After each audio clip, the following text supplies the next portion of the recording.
मददगार किसान। एक समय की बात है, रामपुर गांव में एक किसान रहता था जिसके 7 बेटे थे। सभी बेटों में उसका छोटा बेटा दिल से बहुत भोला था और इसीलिए किसान उसे भोला के नाम से बुलाता था। किसान और उसका परिवार बहुत अच्छे से रहा करते थे। अचानक एक सुबह जब किसान सुबह जागा तो उसने पाया कि वो अंधा हो गया है। "अ- अरे मुझे कुछ दिखाई क्यों नहीं दे रहा है?" बूढ़े आदमी ने अपने सभी बेटों को बुलाया। किसान के बुलाने पर सभी बेटे उसके पास आ गए। क्या हुआ पिताजी? बेटा, देखो ना, मेरी आंखों को क्या हो गया, मुझे कुछ दिखाई नहीं दे रहा है। पिताजी, आप शांत हो जाइए, हम अभी आपको डॉक्टर के पास लेकर चलते हैं और आप ठीक हो जाओगे। उसके बाद किसान के सभी बेटे किसान को डॉक्टर के पास ले गए। कई डॉक्टरों से सलाह ली गई और बहुत सारा पैसा खर्च किया गया, लेकिन सब बेकार गया। एक दिन एक फकीर उस अंधे किसान के पास आया। बाबा, मेरी आंखों की रोशनी चली गई है, मेरी मदद करो ताकि मैं फिर से देख पाऊं। एक रास्ता तो है, लेकिन बहुत मुश्किल है, आप कर नहीं पाओगे। आप बताओ, मैं सब करने के लिए तैयार हूँ।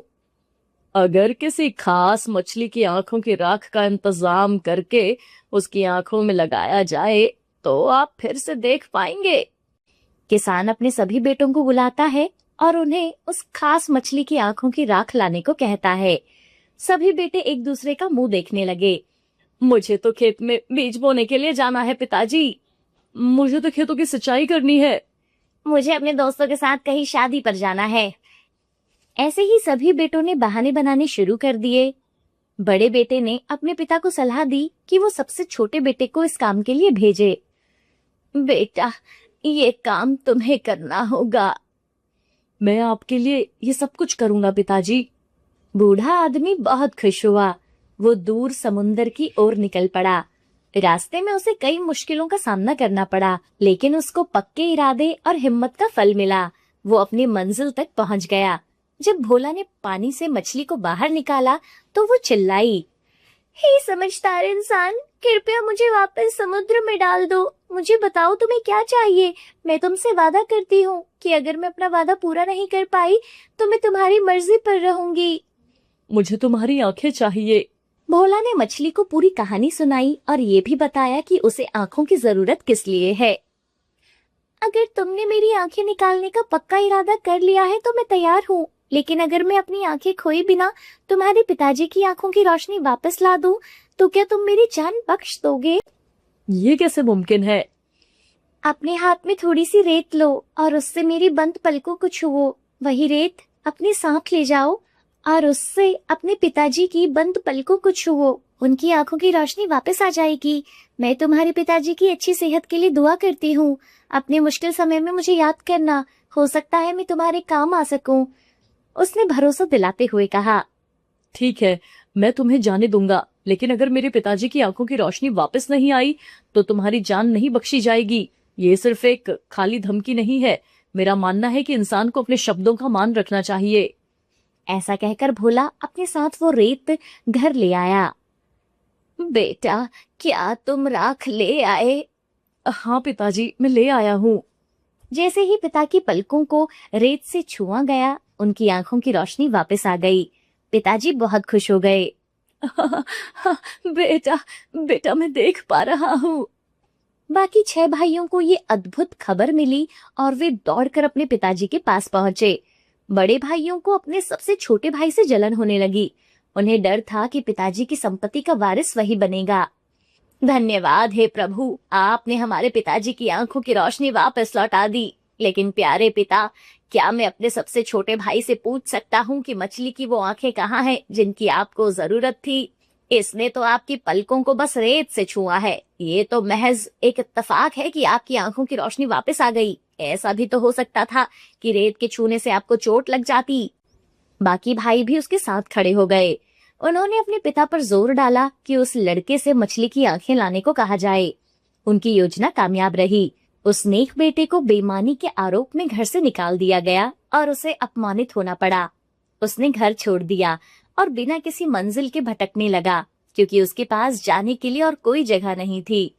एक दिन जब वो जंगल से गुजर रहा था तो उसने देखा कि एक काला हिरण दौड़ता हुआ उसकी तरफ आ रहा है।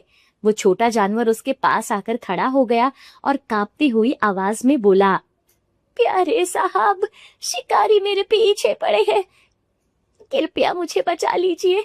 जब भी आप मुझे पुकारेंगे मैं आपकी मदद करूंगा।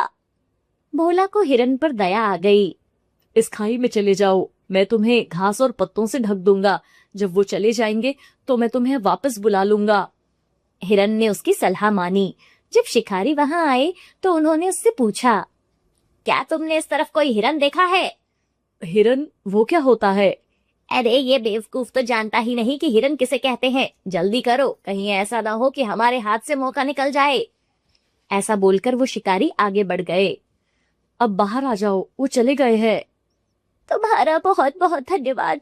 मैं वादा करता हूँ कि जब तुम मुसीबत में होंगे मुझे याद करना, मैं तुम्हारी मदद के लिए आ जाऊंगा। ठीक है दोस्त। ऐसा बोलकर भोला अपने रास्ते पर आगे बढ़ गया। कुछ समय के बाद उसे किसी की चीखने की आवाज सुनाई दी। अरे ये कैसी आवाज है? भोला वहां रुक गया और उस दिशा में देखा जहां से आवाज आई थी।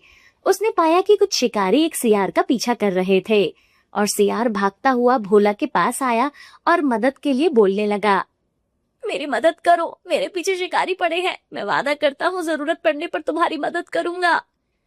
भोला को सियार पर दया आ गई और भोला ने सियार की मदद की। सियार ने भी वादा किया कि वो जरूरत पड़ने पर उसकी मदद करेगा।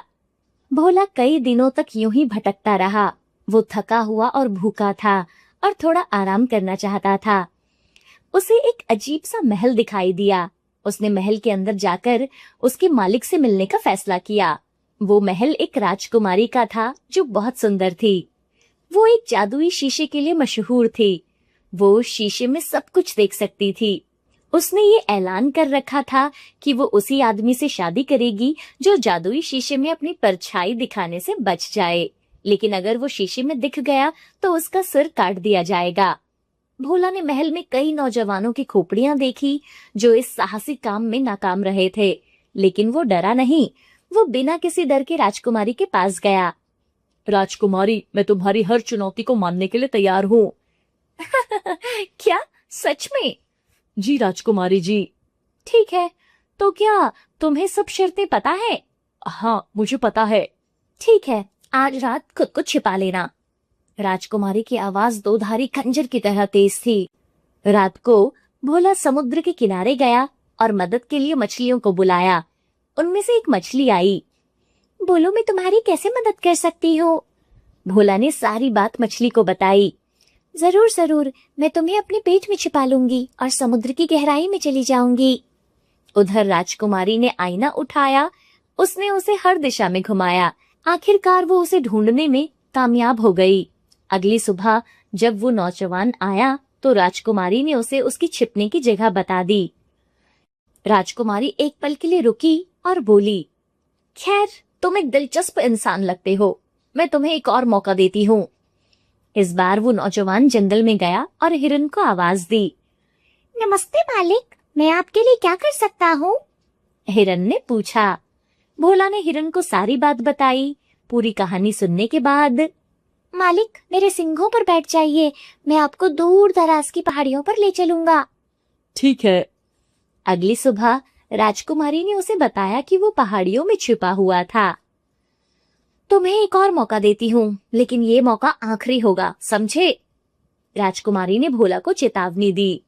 भोला जंगल में वापस गया और सियार को आवाज दी और उसे अपनी दुख भरी कहानी सुनाई। ओ मालिक, चिंता मत कीजिए, मैं अपनी पूरी कोशिश करूंगा। सियार ने भोला को भरोसा दिलाया। सियार ने अपने साथी सियारों को बुलाया और देखते ही देखते उसकी चारों ओर सैकड़ों सियार जमा हो गए।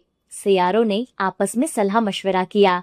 उन्होंने सुझाव दिया कि नौजवान को राजकुमारी के पलंग के नीचे छिप जाना चाहिए, लेकिन वो राजकुमारी को बिना पता चले वहां तक कैसे पहुंचता? ये योजना बनाई गई कि एक सुरंग खोदी जाए। उसका दूसरा सिरा ठीक राजकुमारी के पलंग के नीचे होना चाहिए। योजना पर तुरंत अमल किया गया और भोला उसके पलंग के नीचे पहुंच गया। राजकुमारी जब जागी उसने जादुई आईना अपने हाथ में लिया और उसे घुमाया, लेकिन उसे ये देखकर हैरानी हुई कि वो नौजवान को ढूंढ नहीं पाई। उसने कई बार यही प्रक्रिया दोहराई, लेकिन सब बेकार गया। आखिरकार वो उस काम से ऊब गई। उसने आईने को एक खंबे से टकराकर तोड़ दिया। बाहर आ जाओ नौजवान, मैं ये खेल हार गई हूँ। अगले ही पल वो भोला उसके पलंग के नीचे से बाहर आ गया। राजकुमारी उसकी होशियारी देखकर हैरान रह गई। उसने अपनी हार मान ली और उससे शादी करने के लिए राजी हो गई। इसके बाद भोला अपनी पत्नी के साथ खुशी खुशी रहने लगा। एक समय की बात है, सुजानपुर राज्य में राधिका नाम की एक गरीब लड़की अपने 3 भाइयों के साथ रहती थी। राधिका बहुत ही सुंदर थी और वो अपने तीनों भाइयों की लाडली थी। बड़े भैया, क्या बात है, आप जल्दी उठ गए, कहीं जाना है क्या? हाँ, अरे बहन, आज क्या है ना कि मुझे काम पर जल्दी जाना है। सेठ जी ने कहा था कि आज थोड़ा काम ज्यादा है। अरे भैया, क्या तुम भी ना, तुम्हारा सेठ तुमसे इतने कम पैसों में कितना काम करवाता है। अरे हमको देखो, मछलियां मारकर अपनी मर्जी का जीवन जीता हूँ मजे में। अबे क्या है मजे में, तुमको कभी मछलियां मिलती भी है और कभी मिलती भी नहीं। ऐसे में घर चलाना मुश्किल होता है राजू, इसलिए मैं सेठ जी के यहाँ पर काम करता हूँ। और संजू क्या कहूँ, उसको तो अपनी जिम्मेदारियों का एहसास ही नहीं है। देखो राजू, हम ही दोनों को ये जिम्मेदारियां उठानी है, ठीक है ना? हाँ भैया, हाँ हाँ, तुम ठीक कह रहे हो। चलो बहन, अब हम भी चलते हैं, अपना ख्याल रखना। अब दोनों भाई अपने अपने काम पे चले जाते हैं। संजू भैया उठिए ना, कब तक सोएंगे, सूरज सर पर आ गया है। अरे बहन, मैं अभी उठकर भी क्या करूंगा, मुझे अभी कोई काम नहीं है, सोने देना। संजू इतना कहकर फिर से सो जाता है। ओहो भैया तो उठ ही नहीं रहे हैं। ठीक है भैया, अब घर का ध्यान रखना, मैं बाहर जा रही हूँ। और राधिका बाहर चली जाती है। आहा, आज कितना अच्छा मौसम है, इतनी ठंडी ठंडी हवाएं चल रही हैं, मानो स्वर्ग से आ रही हूँ। एक काम करती हूँ, झील के पास जाती हूँ, वहां मेरे मन को और ज्यादा शांति मिल जाएगी। अरे वाह, कितना सुंदर दृश्य है। और आसमान में ये इंद्रधनुष, वाह, इसे देखने के लिए तो मैं कब से इंतजार कर रही थी। राधिका झील किनारे बैठकर प्रकृति का मजा ले रही थी कि तभी वहां से एक तांत्रिक गुजरता है। आय हाय हाय, ये कन्या कौन है, ये तो अद्भुत है, कितनी सुंदर है। आ हा हा हा, इसकी सुंदरता के आगे तो मैं खुद को काबू नहीं कर पा रहा हूँ। मैं तो अब इसी से शादी करूंगा। अरे ओ सुंदर कन्या, कौन हो तुम और यहाँ बैठकर क्या कर रही हो? मेरा नाम राधिका है, मैं इसी गांव में रहती हूँ। मैं यहाँ अक्सर आया जाया करती हूँ। आज भी मैं यहाँ मौसम का आनंद लेने आई थी। हा, अच्छा, मौसम तो बहुत ही अच्छा है, लेकिन यहाँ अकेले बैठना तुम्हारे लिए खतरे से खाली नहीं है कन्या। यहाँ ना कुछ मायावी शक्तियां हैं जो सुंदर कन्याओं को अपने वश में कर लेती हैं। क्या सच में ऐसा है? हाँ। पर तुम डरो मत, मैं हूं ना, ये लो, ये अमृत पी लो, इससे तुम सुरक्षित रहोगी। P low P low. Radhika तांत्रिक की बात मानकर उसका दिया हुआ अमृत पी लेती है और उसके वश में हो जाती है। ओम ह्रीम क्लीम क्लीम, अब तुम मेरी हर बात मानोगी, कहो हाँ। हाँ, मैं आपकी हर बात मानूंगी। आप जो कहेंगे मैं वो करूंगी। हाँ तो ठीक है, अब से तुम मुझसे रोज यहाँ मिलने आओगी, ठीक है? चलो अब घर चली जाओ, कल मिलते हैं। ठीक है। ए राधिका, ए राधिका, कहाँ चली गई थी तुम? मैं तुमको कब से ढूंढ रहा था। बोलो, अरे कुछ तो बोलो, बोल क्यों नहीं रही हो? संजू उसे पुकारता रह गया और राधिका ने उसकी बात का कोई जवाब नहीं दिया और वो चुपचाप जाकर सो गई। अरे ये क्या, ये राधिका कहाँ चली गई, वो भी इतनी सुबह सुबह? राधिका, अरे ओ राधिका, अरे कहाँ हो राधिका? ए राजू, राधिका घर में नहीं है, मैंने ढूंढ लिया उसको हर जगह, वो कहीं नहीं मिली। अभी विनोद राजू से कह ही रहा था कि तभी राधिका घर में आती है। अरे राधिका, तुम इतनी जल्दी सुबह सुबह कहाँ चली गई थी? मैं तुम्हें कब से ढूंढ रहा था, कहाँ थी तुम? राधिका किसी का कोई जवाब नहीं देती और अपने काम में लग जाती है। विनोद और राजू ये देखकर हैरान हो जाते हैं। फिर वो भी अपने काम पर जाने के लिए निकल पड़ते हैं। क्या रे राजू, ये राधिका को क्या हो गया था, वो कुछ बोल नहीं रही थी? अरे भैया, हो सकता है उसकी कुछ तबीयत ठीक ना हो, लड़कियों को कभी कभी इस तरह की समस्या हो जाती है। अच्छा, आप परेशान मत हो, कल तक वो ठीक हो जाएगी। मुझे तो बड़ी चिंता हो रही है, मेरी बहन पहले की तरह हंसती खेलती और चहचहाती रहे, भला मुझे और क्या चाहिए? अब हर रोज राधिका उसी तांत्रिक से मिलने जाती और हंसना बोलना बिल्कुल बंद कर देती है। मैं आ गई, मैं आ गई। बहुत अच्छे, बहुत अच्छे। और आज भी तुम बहुत अच्छी लग रही हो। बस ऐसे ही मेरी हर बात मानती रहो। मैं तुम्हें बहुत आगे तक लेकर जाऊंगा। तुमसे शादी करूंगा और फिर हम अपनी अलग दुनिया बनाएंगे। मैं तुम्हें भी एक तांत्रिक बना दूंगा। अभी तांत्रिक राधिका से ये सब कह ही रहा था कि तभी वहां पर एक सियार आ जाता है। अरे ये ससुरा सियार यहाँ कहाँ से आ गया? ए चल जा यहाँ से, वरना अपनी जान से हाथ धो बैठेगा। चल जा यहाँ से। सियार तांत्रिक के पास आता है और उस पर तेज वार करता है। आ, तूने मुझे मारा, मैं तुझे नहीं छोड़ूंगा। तांत्रिक की एक मोतियों की माला टूट जाती है और माला टूटते ही राधिका होश में आ जाती है। अरे, मैं यहाँ कैसे आ गई? ये इतना भयानक सियार, कहीं ये मुझे कोई नुकसान तो नहीं पहुंचा देगा? मुझे यहाँ से निकलना चाहिए। राधिका ये सोचकर जल्दी से अपने घर की ओर भाग जाती है। हे भगवान, आज तो मैं बाल बाल बच गई। अरे राधिका, तुम इतनी डरी हुई क्यों हो और कहाँ से भागती हुई आ रही हो? क्या हुआ तुम्हें? भैया, भैया आपको पता है, मैं झील के किनारे पहुंच गई थी और वहां पर क्या राधिका? राधिका सारी बात संजू को बताती है। राधिका, क्या तुम उस तांत्रिक को जानती हो? नहीं भैया, मैं उससे बस एक ही बार मिली थी और उसने मुझे एक अमृत पिलाया था। फिर उसके बाद क्या हुआ मुझे कुछ याद नहीं है भैया। अच्छा, तो इसका मतलब ये हुआ कि उसने तुम्हें अपने वश में कर लिया था। अच्छा राधिका, अब तुम झील किनारे मत जाना, वरना तुम्हें खतरा हो सकता है। ठीक है बहन? ठीक है भैया, मैं नहीं जाऊंगी। अब कई दिन गुजर जाते हैं और राधिका घर से बाहर नहीं निकलती। आह, अब मैं उस सुंदर कन्या को देखे बिना नहीं रह सकता। मुझे कुछ ना कुछ करना ही होगा। अब मैं अपना वेश बदल कर राधिका के घर जाता हूँ। अब तांत्रिक वेश बदलकर राधिका के घर जाता है। आलोक निरंजन, आलोक निरंजन। अरे प्रणाम साधु महाराज, साधु संत, आप यहाँ हमारे घर। राधिका, ओ राधिका, जल्दी से बाबा जी के लिए कुछ खाने का बंदोबस्त करो। नहीं नहीं नहीं, मैं यहाँ कुछ खाने पीने नहीं, बल्कि मैं तो तुम्हारे ऊपर एक संकट जो आने वाला है उसके बारे में बताने आया हूँ। संकट? कैसा संकट बाबा जी? तुम्हारी बहन की मृत्यु होने वाली है। क्या? लेकिन ऐसा कैसे हो सकता है बाबा जी? अगर उसकी मृत्यु रोकना चाहते हो तो तुम्हें उसी तांत्रिक के उसे पास भेजना होगा जिसने उसे वो अमृत पिलाया था। जब तक उसके अमृत का असर नहीं उतरेगा, उसकी मृत्यु का खतरा नहीं टलेगा। पर वो तांत्रिक कहाँ मिलेंगे बाबा जी? वो तांत्रिक झील के पास वाली गुफा में रहता है। लेकिन हाँ, तुम वहां नहीं जाना, अपनी बहन को अकेले भेजना, वरना अलग निरंजन हो जाएगा। ठीक है बाबा जी। अब संजू परेशान होकर विनोद और राजू के पास जाता है। भैया, अरे ओ भैया, सुनो भैया। अरे हाँ हाँ, आराम से आराम से। क्या हुआ? भागते हुए कहाँ आ रहा है? सब ठीक तो है ना? संजू अब सारी बात दोनों भाइयों को बताता है। क्या? अरे इतना सब हो गया, तूने हमें बताया क्यों नहीं? क्या कहूँ भैया, मुझे माफ कर दीजिए। मुझे लगा कि राधिका अब ठीक हो गई है तो आप लोगों को क्यों ही परेशान करूं। अरे लेकिन अब राधिका को उस तांत्रिक के पास भेजना, ये तो कोई हल नहीं है। भैया, हमें कुछ और सोचना होगा। अब तीनों भाई अपनी बहन की जान बचाने के लिए परेशान हो जाते हैं।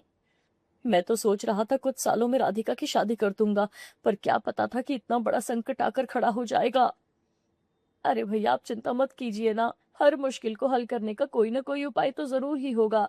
भैया, क्यों ना हम राधिका को उस गुफा में भेजें और हम छुपकर उसके साथ साथ रहें। हाँ, ये ठीक रहेगा। आखिर हमें पता भी तो चले कि माजरा क्या है। अब दूसरे दिन तीनों भाई राधिका को झील के पास वाली गुफा में भेज देते हैं। राधिका, देखो बहन, तुम डरना मत, हम तुम्हारे साथ साथ ही हैं, एकदम साई की तरह। ठीक है? ठीक है भैया। अब राधिका गुफा के अंदर जाती है। आ गई तुम? आओ आओ, मैं तो कब से ही तुम्हारा इंतजार कर रहा था। तुमसे मिले कितने दिन हो गए थे। तुम मेरे ऊपर से अमृत का असर खत्म कर दो, मेरी जान खतरे में है। कितनी भोली हो तुम, मेरे अमृत का असर तो पहले ही खत्म हो चुका था, तभी तो तुम अपने होश में आई थी। मैंने तो ये सब तुम्हें यहाँ बुलाने के लिए किया है। अरे वो कोई साधु संत नहीं, बल्कि मैं ही वेश बदल कर आया था। तांत्रिक की सारी बातें तीनों भाई सुन लेते हैं। अच्छा, तो ये सब कुछ झूठ था, इस तांत्रिक की चाल थी। भैया, हमें जल्द से जल्द कुछ ना कुछ करना होगा, चलिए। तीनों भाई अंदर जाते हैं। पाखंडी कहीं के, तूने हमारे साथ इतना बड़ा छल किया, हम तुझे नहीं छोड़ेंगे। मुझे पकड़ पाओगे तब छोड़ोगे ना। मैं तुम सबको बर्बाद कर दूंगा। इतना कहकर तांत्रिक अपने पास रखी राख निकालता है और सबके ऊपर डाल देता है। सब पीछे हो जाते हैं, पर विनोद के ऊपर वो राख पड़ जाती है। अरे, वो तांत्रिक कहाँ गया राजू? लगता है इसी बीच भाग निकला वो। अरे भैया, तांत्रिक को छोड़िए, पहले अपने शरीर को देखिए कि ये आपको क्या हो रहा है। उस तांत्रिक ने आपको एक सियार बना दिया है भैया। ऐसे कैसे हो सकता है? मैं एक सियार बन गया? अब मैं क्या करूं? चलिए भैया, हम गुफा के बाहर चलते हैं, वो तांत्रिक अभी ज्यादा दूर नहीं गया होगा। सब गुफा से बाहर आते हैं और चारों ओर तांत्रिक को ढूंढने लगते हैं। अरे, वो यहाँ कहीं नहीं दिखाई दे रहा है। अरे, इतनी जल्दी कहाँ गायब हो सकता है वो? ये सब मेरी वजह से हुआ है ना भैया। आज भैया की ये हालत मेरी वजह से हुई है। ना मैं झील के पास जाती और ना ही ये सब कुछ शुरू होता। अरे नहीं बहन, तुम्हारी इसमें कोई गलती नहीं है। उस तांत्रिक की नीयत ही खराब है, तो इसमें तुम्हारा क्या दोष बहन? चलो, हम सब जंगल जाकर उस तांत्रिक को ढूंढते हैं, तभी भैया पहले जैसे हो पाएंगे। चलो जल्दी चलो। चारों जंगल की ओर पहुंच जाते हैं। तभी उन्हें वहां सियार मिलता है जिसने तांत्रिक से लड़ाई की थी। भैया, ये तो वही सियार है। मुझे बहुत डर लग रहा है भैया। डरो नहीं, मैं कोई सियार नहीं, बल्कि एक राजा हूँ। मेरा नाम अशोक सिंह है। उस तांत्रिक ने मुझे भी सियार बना दिया है। कई सालों से मैं सियार के रूप में इस जंगल में भटक रहा हूँ। क्या आपको भी? अरे, उसने मेरे भैया को भी सियार बना दिया है। हाँ, मैं अपना असली रूप पाने के लिए कुछ ना कुछ तो करूंगा। पर हम क्या कर सकते हैं? हम नहीं, तुम कर सकती हो। वो तुम पर पूरी तरह से मोहित है। तुम उसका फायदा उठाकर उसे अपने जाल में फंसाओ, फिर मौका देखते ही हम उसको पकड़ लेंगे। नहीं नहीं, ये नहीं हो पाएगा। अरे, हमारी बहन ये सब कुछ बिल्कुल नहीं करेगी। अगर उसकी जान को खतरा हुआ तो? भैया, मुझे कुछ नहीं होगा, आप मुझ पर भरोसा रखिए। और आप सब तो है ना मेरे साथ। मुझे भैया को ठीक करने के लिए ये सब कुछ करना ही होगा। अब रात होने वाली है, तुम लोग अपने अपने घर जाओ। कल मुझे यहीं पर मिलना। हम मिलकर उस तांत्रिक को पकड़ने के लिए योजना बनाते हैं, ठीक है? हाँ, ठीक है। चलो चलो, सब लोग चलो। सब अपने घर चले जाते हैं। चलिए ना भैया, जंगल में जाना है हमें। राधिका, ओ मेरी प्यारी बहन राधिका, तुम एक बार फिर सोच लो, ये सब इतना आसान नहीं होगा। भैया, जिस तरह आप लोग मुझे प्यार करते हैं ना, वैसे ही मैं भी आप लोगों से बहुत प्यार करती हूँ। मैं अपनी जान पर खेलकर आपको ठीक करूंगी भैया। आप चिंता मत कीजिए, मैं उस तांत्रिक को नहीं छोड़ूंगी। अब सब लोग जंगल जाते हैं। सियार राजा, आप कहाँ हैं? सियार राजा, सियार राजा, आप कहाँ पर हैं? आ गए तुम सब? ठीक है, तुम अकेली उस तांत्रिक के पास जाओगी और उसे बातों में फंसाकर उसे ये अमृत पिला देना, और जब वो मदहोश हो जाए तब हम उसे पकड़ लेंगे। ठीक है, ये मुझे दीजिए। राधिका बहन, अपना ख्याल रखना। हाँ भैया, आप चिंता मत कीजिए। राधिका अब झील की ओर निकल पड़ती है। अरे ओ लड़की, सुनो, ये बताओ, क्या तुमने किसी राजा को यहाँ पर भटकते हुए देखा है? राजा? और यहाँ? हाँ, हमारे राज्य के राजा कई सालों पहले यहाँ शिकार पर आए थे और फिर कभी वापस ही नहीं आए लौटकर। इसलिए आज तक हम उन्हें तलाश कर रहे हैं। मैं जानती हूँ वो कहाँ है, आइए मेरे साथ। राधिका अब मंत्री जी को सियार राजा के पास लेकर जाती है। ये है आपके राजा जी। अरे ओ लड़की, ये क्या बेहुदा मजाक है? हम सब परेशानी में हैं और तुम्हें मजाक सूझ रहा है। मैं मजाक नहीं कर रही हूँ, सच में यही राजा अशोक सिंह हैं। अब राधिका मंत्री जी को सारी बात बताती है। क्या ये सच है? मुझे तो विश्वास ही नहीं हो रहा है तुम्हारी बातों पर। मंत्री जी, ये लड़की राधिका ठीक कह रही है। मैं ही राजा अशोक सिंह हूँ। मैंने आपको कितनी बार बताने की कोशिश की, पर आप लोग मुझसे डरकर भाग जाते थे। ओहो, महाराज, महाराज, मुझे माफ कर दीजिए, मैंने आपको नहीं पहचाना। आप उस तांत्रिक का पता बताइए, हम उसको नहीं छोड़ेंगे। बताइए महाराज। आप चिंता मत कीजिए मंत्री जी, अब हम सब ने उसका इंतजाम कर लिया है, बस आप हमारे साथ आइए, चलिए। सब लोग तांत्रिक की गुफा के पास जाते हैं। राधिका, तुम अंदर जाओ, हम सब यहाँ छुपकर तुम्हारा इंतजार कर रहे हैं। तुम उसे बातों में फंसाकर बाहर ले आना, ठीक है ना? ठीक है महाराज। राधिका गुफा के अंदर जाती है। तांत्रिक जी, तांत्रिक जी, मुझे माफ कर दीजिए, मुझे नहीं पता था कि मेरे भाई लोग भी मेरे पीछे आ रहे हैं। आप अगर इस गुफा में हैं तो सामने आइए, मुझे आपसे बात करनी है। ओहो, ये तो चमत्कार हो गया। क्या बात कर रही हो? क्या तुम सच कह रही हो? जी, मैं भी आपको बहुत मन ही मन पसंद करती हूँ और आपसे शादी करना चाहती हूँ। इससे पहले मेरे भाई लोग मुझे ढूंढते हुए यहाँ आ जाएं, क्यों ना हम शादी कर लें? हाँ, हाँ, हाँ, क्यों नहीं? मैं भी तो यही चाहता हूँ। राधिका तांत्रिक की बातों में आकर चुपके से तांत्रिक के अमृत को अपने अमृत से बदल देती है। हाँ, हाँ, हम शादी करेंगे, मगर उससे पहले तुम्हें ये अमृत पीना होगा। ये रस्म हम तांत्रिक शादी से पहले करते हैं। ठीक है, मैं ये अमृत पी लूंगी, मगर पहले आप इस अमृत को पिएंगे। मुझे डर है कि कहीं इसमें जहर तो नहीं। नहीं, नहीं, नहीं, मैं तुम्हें भला क्यों जहर दूंगा भला? ये देखो, मैं इसे पीकर दिखाता हूँ। देखो, मुझे कुछ नहीं होगा। आहा, मुझे माफ कीजिएगा, मैंने आप पर खामखा शक किया। तांत्रिक अब धीरे धीरे मदहोश होने लगता है। मुझे ना यहाँ घुटन हो रही है, चलिए ना हम बाहर चलकर शादी करते हैं। अरे, तुम जो कहोगी मैं वही करूंगा। तांत्रिक राधिका के साथ जैसे ही बाहर आता है, राजू और संजू उसे पकड़ लेते हैं। सुनो तुम, हमें और विनोद को ठीक करो, वरना हम तुम्हें मार डालेंगे। मैं तुम दोनों को ठीक कर दूंगा, पर मेरे पास मेरा अमृत नहीं है। उसके बिना मैं कुछ भी नहीं कर सकता। यही है ना वो अमृत? ठीक है, ये अमृत इन दोनों को पिला दो। राधिका अब उस अमृत को विनोद और राजा को पिला देती है और अमृत पीते ही दोनों अपने असली रूप में आ जाते हैं। भैया, भैया, आप ठीक हो गए भैया। अरे महाराज, महाराज, क्या बात है। ऊपर वाले का लाख लाख शुक्र है कि आप अपने असली रूप में वापस आ गए। मंत्री जी, पकड़ लीजिए इसको और कड़ी से कड़ी सजा दीजिए इसको। पकड़िए। जो आज्ञा महाराज। सिपाहियों, पकड़ लो इस दुष्ट को और महल के काल कोठरी में ले जाकर इसे डाल दो। राधिका, तुम वाकई में बहुत बहादुर लड़की हो। हम तुमसे प्रसन्न हुए। हाँ, मेरी बहन, तुम सच में बहुत बहादुर हो। हम तीनों भाइयों को तुम पर गर्व है। अब राजा अपने राजमहल चले जाते हैं और राधिका अपने भाइयों के साथ अपने घर चली जाती है।